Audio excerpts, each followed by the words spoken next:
Nako, isa na naman sa mga Duterte. Congressman pa, Pulong Duterte, anak ni dating Pangulong Duterte, kapatid ni Sara Duterte, mayroong malaking problemang kinakaharap. Physical assault, grave threat. Mayroong tinakot at mayroong sinaktan. Pero ang matindi rito, parang napakababaw ng mga dahilan eh. Ano ito, sa bar, sa club, tungkol daw sa babae, tungkol daw di umano, bugaw, or ano ba ang bugaw? Yung nagdadala ng babae, hindi yata nagkasundo sa presyo, hindi yata nagkasundo kung ano. Ito, panoorin po ninyo itong video ito. At ito yung pagpapatunay na kitang-kita yung mukha ni Congressman Pulong Duterte.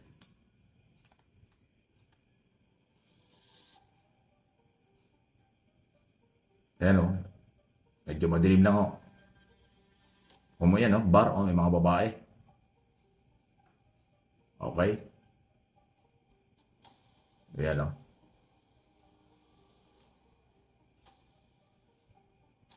Ayan o. Pinakita lang yung video. Ayan o. Para hindi tayo maki-operate. Ayan o. Medyo malabo pa yan. Pero yung lalaki yung may bag na yung nakatalikod, yun po yung sinaktan dyan eh.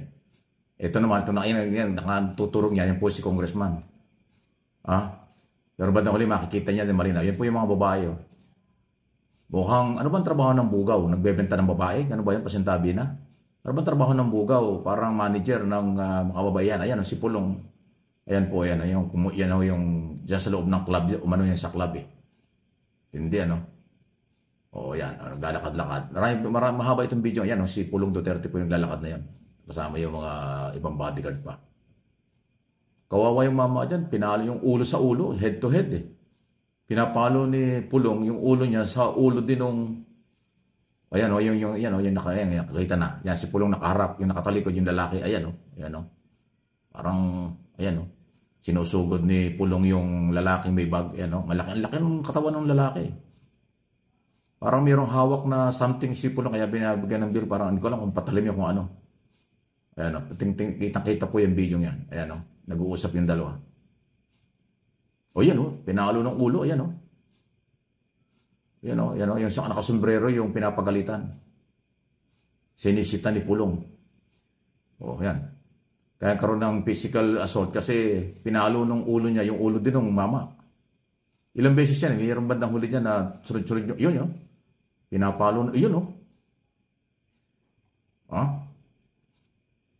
Takot na takot yung mama, laki ng katawan, yung nakabag na yan. Parang yan po yung sinasabing di umano, bugaw o may dala ng mga babae. Eh mukhang di ata nagustuhan ni Pulong yung, ayan o.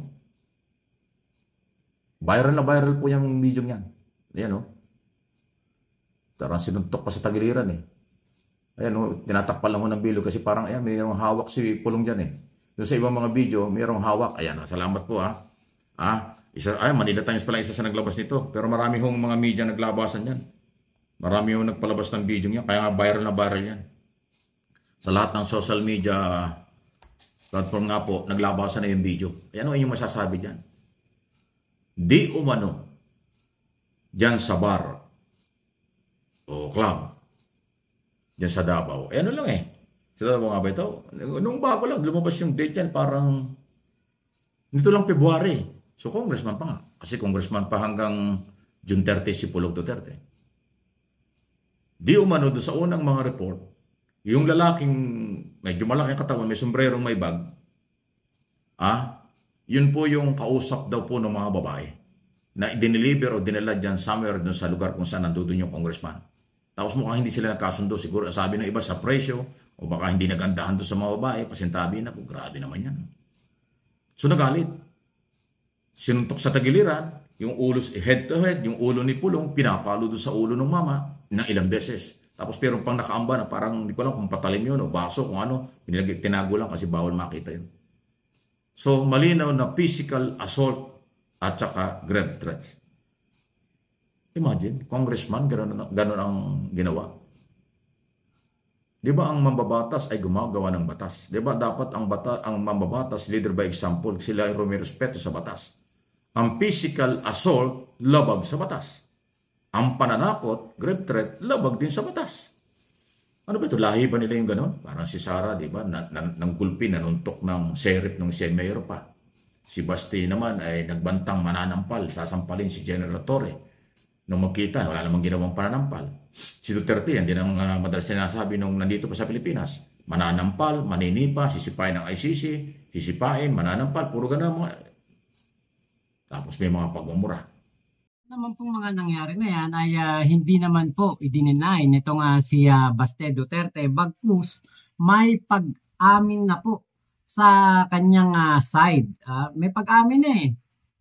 Okay, medyo parang napansin ko umamin na itong si Baste Duterte kasi nga po syempre talagang malaking issue to para sa kanya dahil re-election siya.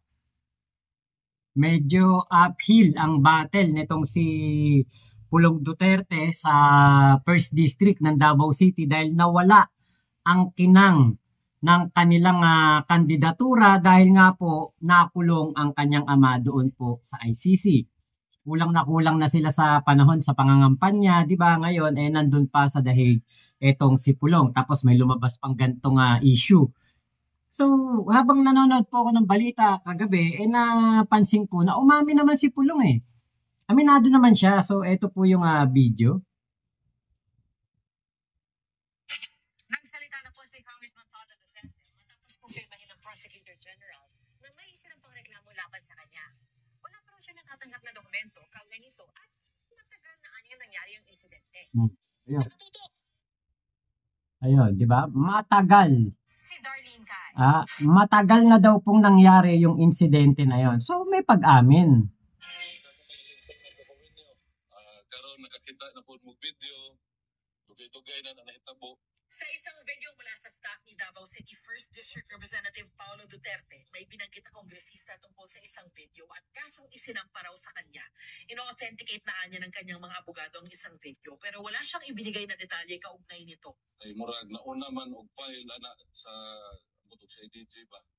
Nauna file sa CIDG ang testimony ang affidavit sa social media o sa piskal, so di ko kara himo og statement ana. Wala pa mi kadawat og dokumento na gipailan ko kaso. Inilabas ang video na ito matapos kumpirmahin ni Prosecutor General Richard Fadolio na may mga reklamo. Ayun, di ba? Hindi pa daw niya natatanggap yung kaso laban sa kanya o yung papeles. Pero may pag-amin sa kanyang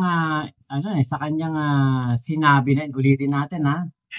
Nagsalita na po si Congressman Paulo Duterte matapos kumpirmahin ng Prosecutor General na may isa ng pangreklamo laban sa kanya.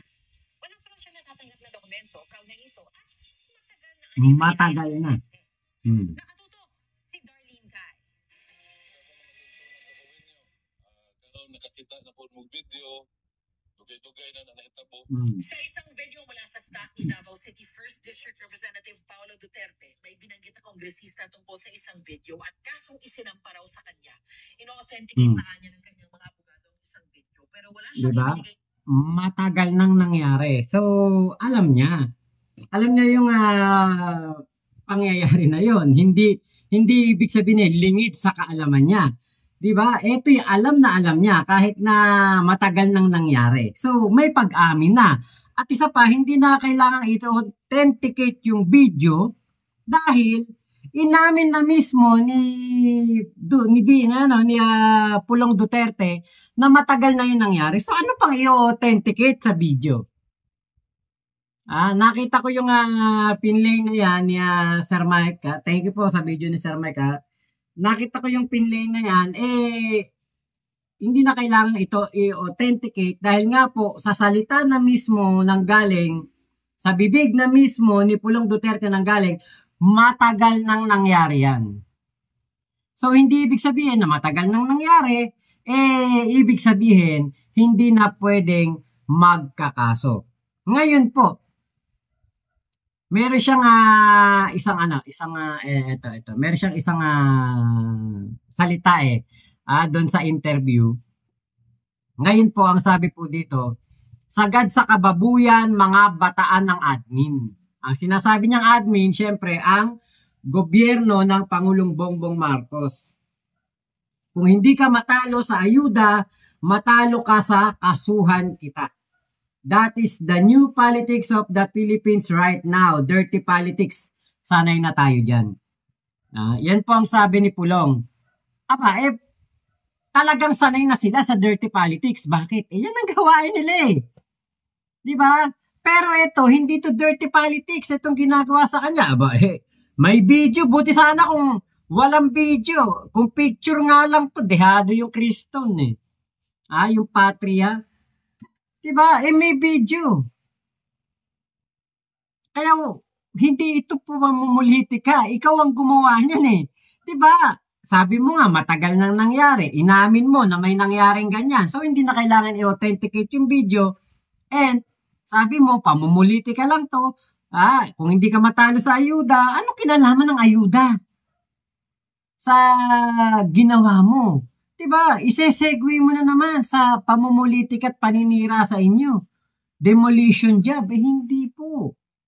Maliwanag na maliwanag doon sa mga video na kumakalat ngayon at trending ngayon sa mga social media accounts, makikita natin, hindi yun pamumulitika. Ikaw ang gumawa nun eh. Inamin mo na rin, may nangyaring ganyan, matagal na. Kaya nagtataka ako bakit kailangan pang i-authenticate ang video. Galing na mismo sa bunganga ni Pulong Duterte, inamin niya na may nangyaring ganyan. Ano pang kailangang i-authenticate? Diba? Ito ay CCTV. Ang sabi pa, pinapatignan na daw kung ito ay kung saan ang galing. Natural, doon sa bar na pinuntahan nyo. It's too late to deny. Diba? It's too late to maang-maangan. Kasi, nagsalita ka ni. Yan ang mahirap. Walang mga abogado sa tabi. Diba? Walang mga abogadong bubulong kung ano ang dapat sabihin. Nabanggit tuloy ni Pulong, matagal nang nangyari yan. Doon pa lang may admission na nangyari talaga, nasangkot talaga siya dyan, at diba, siya po ay nagtataka. Bakit daw sa social media nauna lumabas etong mga ganitong video? Diba? Ngayon, nararanasan nyo yung ginagawa ng ama ninyo sa kanyang mga kalaban. Sa SOCMED, inuuna. Sa balita, inuuna. Diba? Pinapangalanan.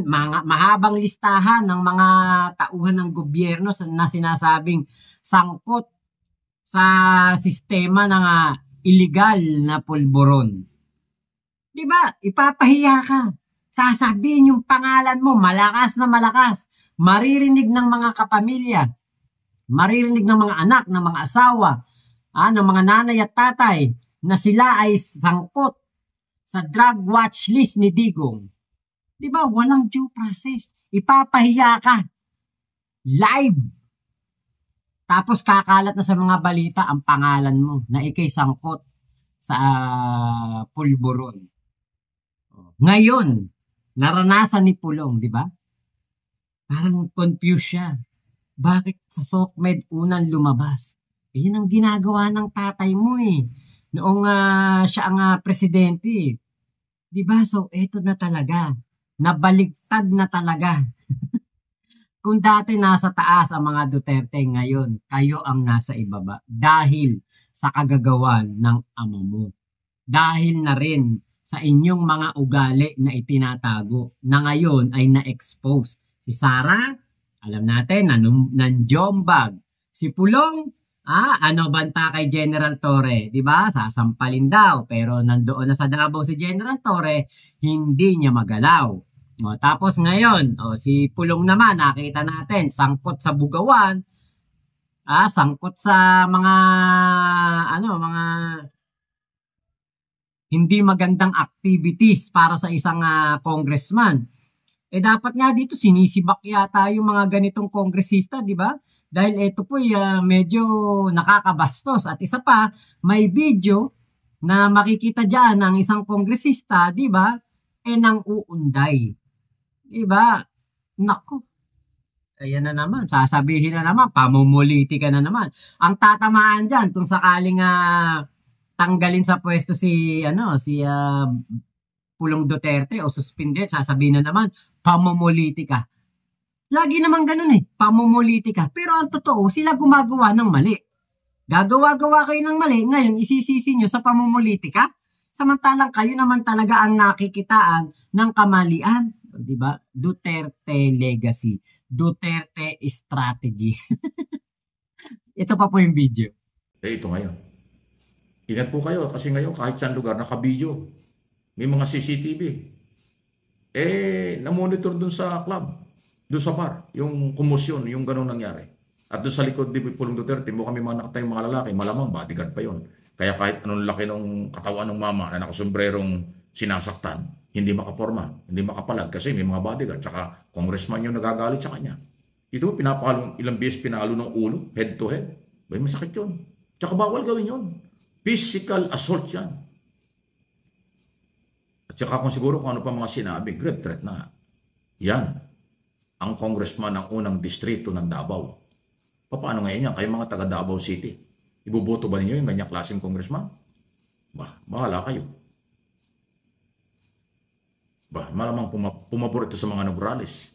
Kasi si Migs Nograles ang kalaban, si abogada, si attorney Migs Nograles. Yan ang kalaban ni Pulong sa unang distrito. Si kanyang kuya na si Carlo Nograles ang kalaban ni Digong as mayor ng Davao City. Ilang araw na lang, 1 week na lang halos, eleksyon na. Nag-viral po yan. Mahirap yan. May damis po yan. Congressman, nananakit. Congressman, may ganyang asal. Ano yan? Hindi po tama. Huwag nating abusuhin ang kapangyarihang pansamantalang ibinigay sa atin ng taong bayan. Huwag niyong argabyaduhin, abusuhin ang kahirapan o kahinaan ng isang tao na walang kalaban-laban. Malinaw po dun eh. Kasi pangkaraniwang tao lang yung mamang sinasaktan niya at pinapagalitan niya. Baka minura-mura pa yan. Hindi ko lang pinarinig yung video. Huling-huli doon on kami. Sa lahat ng anggulo, sa loob-labas, paikot-ikot hanggang sa hagdan, hanggang doon sa lahat. Harap ng mga babae, harap ng mga empleyado ng bar, pinapagalitan, sinasaktan ni Pulong yung mama. Hindi naman makalaban yung mama kasi siguro pangkaraniwang tao ang dami mga bodyguard at congressman yan eh. Parang gano'n ang dating. Yun ang mahirap. So, abuso ito. Pang-aabuso yan. Congressman, baka po pwede kayong magsalita in public para naman makuha namin ang inyong panig. Kasi wala kaming kontak sa inyo. Baka po pwede kayong magpalabas ng statement o kaya mag-press conference po kayo at inyong sagutin itong nag-viral na ito. Trending na po ito sa lahat ng social media. Pinag-uusapan na ito sa buong mundo. Kaya para makuha namin ang inyong panig, ang inyong site, maglabas kayo ng statement o anumang pahayag. Kung ito yung aaminin o pabubulaanan o i-deny kung ano ilabas nyo para magamit naman namin. Kasi gusto rin namin makuha ang panig po ninyo, Congressman. Hindi ho maganda ito. Congressman, physical assault, grave threat, yung pong nakikita ng tao. Nananakit po kayo, hinaharas nyo yung tao, tinatakot nyo yung tao, parang ganon. Kasi malinaw yun, sinusunod, tsaka binububog, di ba? Pananakot yun, pananakit. Wow! Duterte again. Ngayon, kayong mga DDS, mga Duterte supporters, magagalit kayo. Bakit puro Duterte? Anong gagawin namin? Bilang political blogger, ako bilang broadcast journalist, alam nga naman, hindi natin ibalita ito. Merong biktima, kitang-kita. Yung karapatan ng biktima, paano yun? At saka, ang congressman, hindi dapat ginagawa yan. Ang may influensyang tao, dapat maganda ang ginagawa. Leader by example. Kung ganyang pananakit, pang-aabuso sa kapangyarihan, pang-aabuso sa mahirap, paano yun? Kaya mga taga-suporta niya, baka magalit kayo.